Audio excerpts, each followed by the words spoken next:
فَإِذَا اطْمَأْنَنْتُمْ، اور جب تمہیں امن حاصل ہو جائے، یعنی یہ نماز کی یہ کیفیت جو ہے یہ صرف اس شکل میں ہوگی کہ خوف ہے، صلاۃ الخوف، جب تمہیں امن حاصل ہو جائے، خوف جاتا رہے، فَأَقِیمُوا الصَّلَاةَ، پھر نماز قائم کرو جیسے کہ نماز کے قائم کرنے کے آداب ہیں، اس کی شرائط ہیں۔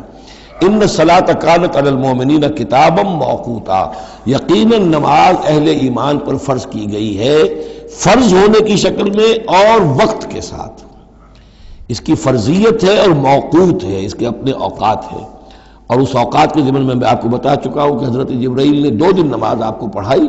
ایک دن 5 نمازیں اول وقت میں، دوسرے دن 5 نمازیں آخر وقت میں، اور بتایا کہ ان کے مابین وقت ہے۔ وَلَا تَهِنُوا فِي ابْتِغَاءِ الْقَوْمِ، اور دیکھو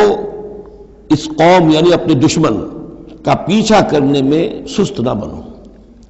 اب تو یوں سمجھیے کہ جو حق و باطل کی جنگ ہے وہ آخری مرحلے کو پہنچ رہی ہے،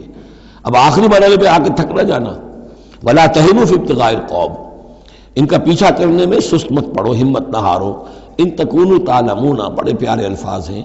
اگر تمہیں کوئی تکلیف پہنچتی ہے، الم پہنچتا ہے، بے آرامی ہے، فَإِنَّهُمْ يَعْلَمُونَ كَمَا تَعْلَمُونَ،